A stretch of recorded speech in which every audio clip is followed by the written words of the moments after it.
ನಮಸ್ತೆ ಸ್ನೇಹಿತರೆ, ಇವತ್ತಿನ ವಿಡಿಯೋದಲ್ಲಿ ಪ್ಯಾಕೆಟ್ ಪೌಡರ್ನ ಬಳಸಿ ಪುಳಿಯೋಗರೆ ಗೊಜ್ಜನ್ನ ಯಾವ ರೀತಿ ಮಾಡೋದು ಅಂತ ತಿಳಿಸ್ಕೊಡ್ತಿದ್ದೀನಿ. ಮೊದಲನೇದಾಗಿ ನಾನಿಲ್ಲಿ ಒಂದು ಬಾಣಲೆನ ತೊಗೊಂಡು ಅದಕ್ಕೆ ಒಂದು 150 ಗ್ರಾಮಷ್ಟು ಅಡುಗೆ ಎಣ್ಣೆನ ಸೇರಿಸ್ಕೊಂಡಿದ್ದೀನಿ.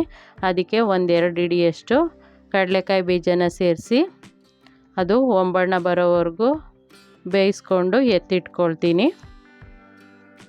ನಾವು ಹುಣಸೆಹಣ್ಣು ರಸ ಬಿಟ್ಟಾಗ ಇದು ಮೆತ್ತಗಾಗುತ್ತೆ, ಅದಕ್ಕೋಸ್ಕರ ನಾನು ಮೊದಲಿಗೆ ಇದನ್ನು ಬೇಯಿಸಿ ಎತ್ತಿಟ್ಕೊಳ್ತೀನಿ. ಅನ್ನಕ್ಕೆ ಗೊಜ್ಜನ್ನು ಮಿಕ್ಸ್ ಮಾಡುವಾಗ ಕಡಲೆಕಾಯಿ ಬೀಜನ ಸೇರಿಸ್ಕೊಳ್ತೀನಿ. ಇವಾಗ ಇದು ಒಂಬಣ್ಣ ಬಂದಿದೆ, ಎತ್ತಿಟ್ಕೊಳ್ತಿದ್ದೀನಿ. ಆನಂತರ ಅದೇ ಎಣ್ಣೆಗೆ ನಾನು 1 ಟೀ ಸ್ಪೂನಷ್ಟು ಸಾಸಿವೆ ಹಾಗೆಯೇ ಜೀರಿಗೆ ಮತ್ತು ಬಿಳಿ ಎಳ್ಳನ್ನು ಸೇರಿಸ್ಕೊಂಡಿದ್ದೀನಿ. ಕಪ್ಪೆಳ್ಳು ಹಾಕಿದ್ರೂ ಚೆನ್ನಾಗಿರುತ್ತೆ. ಆನಂತರ ಕಡಲೆಬೇಳೆ ಉದ್ದಿನಬೇಳೆ ಹಾಕ್ಕೊಂಡೆ.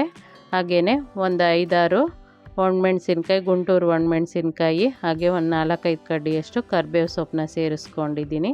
ಹಾಗೆಯೇ ಸ್ವಲ್ಪ ಇಂಗನ್ನು ಸೇರಿಸ್ಕೊಂಡು ಇದನ್ನು ಚೆನ್ನಾಗಿ ಹುರ್ಕೊಳ್ತಿದ್ದೀನಿ. ಹುರ್ಕೊಂಡ ನಂತರ ನಾನಿಲ್ಲಿ 2 ನಿಂಬೆಹಣ್ಣಿನ ಗಾತ್ರದಷ್ಟು ಹುಣಸೆಹಣ್ಣನ್ನ ನೆನೆಯೋಕೆ ಇಟ್ಕೊಂಡಿದ್ದೆ, ಅದರ ರಸನ ಸೇರಿಸ್ಕೊಳ್ತಿದ್ದೀನಿ. ಸೇರಿಸ್ಕೊಂಡು ನಾನಿಲ್ಲಿ 2 ಪ್ಯಾಕೆಟು ಅಯ್ಯಂಗಾರ್ ಪುಳಿಯೋಗರೆ ಪ್ಯಾಕೆಟ್ನ ತರಿಸಿಟ್ಕೊಂಡಿದ್ದೆ, ಅದನ್ನು ಸೇರಿಸ್ಕೊಳ್ತಿದ್ದೀನಿ. ಯಾವುದೇ ಬ್ರ್ಯಾಂಡ್ ಆದ್ರೂ ಹಾಕ್ಕೋಬೋದು. ಇವಾಗ ನಾನು ಗೊಜ್ಜಿಗೆ ತಕ್ಕಷ್ಟು ಉಪ್ಪನ್ನು ಹಾಕ್ಕೊಂಡಿದ್ದೀನಿ, ಕಲ್ಲುಪ್ಪನ್ನ. ಪ್ಯಾಕೆಟಲ್ಲೂ ಉಪ್ಪಿನ ಅಂಶ ಇರುತ್ತೆ, ನೀವು ಗೊಜ್ಜಿಗೆ ಎಷ್ಟು ಬೇಕೋ ಅಷ್ಟನ್ನು ಹಾಕ್ಕೊಳ್ಳಿ. ಇವಾಗ 2 ಪ್ಯಾಕೆಟು ಅಯ್ಯಂಗಾರ್ ಪುಳಿಯೋಗರೆ ಪ್ಯಾಕೆಟ್ನ ಸೇರಿಸ್ಕೊಂಡಿದ್ದೀನಿ. ಸೇರಿಸ್ಕೊಂಡು ಇದು ಲೇಹದ ಥರ ಆಗಬೇಕು, ಅಲ್ಲಿವರೆಗೂ ಇದನ್ನು ಬೇಯಿಸ್ಕೊಳ್ತೀನಿ. ಬೇಯಿಸ್ಕೊಂಡು ಕೊನೆಯಲ್ಲಿ ಕೊತ್ತಂಬರಿ ಸೊಪ್ಪನ್ನ ಸೇರಿಸ್ಕೊಳ್ತಿದ್ದೀನಿ. ಸೇರಿಸ್ಕೊಂಡು ಸೈಡಲ್ಲೆಲ್ಲ ನೋಡಿ ಎಣ್ಣೆ ಬಿಡಬೇಕು, ಲೇಹದ ಥರ ಆಗಬೇಕು ಇದು. ಅಲ್ಲಿವರೆಗೂ ಬೇಯಿಸ್ಕೊಂಡ್ರೆ ಗೊಜ್ಜು ರೆಡಿಯಾಗುತ್ತೆ. ನಾನಿಲ್ಲಿ ಮಾಡ್ಕೊಂಡಿರೋಂಥ 2 ಪ್ಯಾಕೆಟ್ಗೆ ಮಾಡ್ಕೊಂಡಿರೋಂಥ ಗೊಜ್ಜು ಬಂದು 3 ಲೋಟ ಅಂದರೆ 3 ಪಾವು ಅಕ್ಕಿಯ ಅನ್ನಕ್ಕೆ ಆಗುತ್ತೆ. ನೀವು ಹಾಗೇ ಬಳಸಿದ್ರೆ ಇದು 1-2 ಲೋಟಕ್ಕೂ ಕಡಿಮೆ ಗೊಜ್ಜಾಗುತ್ತೆ. ಈ ರೀತಿ ಮಾಡ್ಕೊಳ್ಳೋದ್ರಿಂದ 3 ಪಾವು ಅಕ್ಕಿ ಅನ್ನಕ್ಕೆ ಆಗುತ್ತೆ.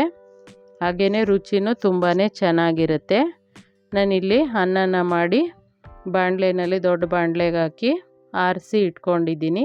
ಇವಾಗ ಗೊಜ್ಜನ್ನು ಸೇರಿಸ್ಕೊಂಡು ಮಿಕ್ಸ್ ಮಾಡ್ಕೊಳ್ತೀನಿ. ನೋಡಿ, ಈ ರೀತಿ ಮಿಕ್ಸ್ ಮಾಡ್ಕೊಳ್ತೀನಿ.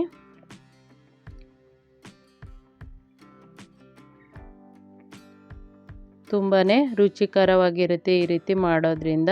ನಾನು ಮೊದಲೇ ಎಣ್ಣೆಯಲ್ಲಿ ಹುರಿದಿಟ್ಕೊಂಡಿರೋಂತಹ ಕಡಲೆಕಾಯಿ ಬೀಜನೂ ಇವಾಗ ಸೇರಿಸ್ಕೊಂಡಿದ್ದೀನಿ. ಸೇರಿಸ್ಕೊಂಡು ಚೆನ್ನಾಗಿ ಮಿಕ್ಸ್ ಮಾಡಿಕೊಂಡ್ರೆ ಈ ಪುಳಿಯೋಗರೆ ರೆಡಿಯಾಗುತ್ತೆ.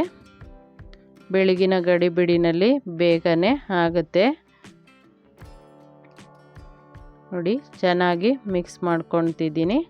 ಇಷ್ಟ ಆದರೆ ಪುಳಿಯೋಗರೆ ಗೊಜ್ಜು ರೆಡಿಯಾಗುತ್ತೆ. ಸ್ನೇಹಿತರೆ, ಈ ವಿಡಿಯೋ ಇಷ್ಟ ಆಗಿದ್ದರೆ ಪ್ಲೀಸ್ ಲೈಕ್ ಮಾಡಿ, ಮರೀದೆ ಕಮೆಂಟ್ ಮಾಡಿ. ಧನ್ಯವಾದಗಳು.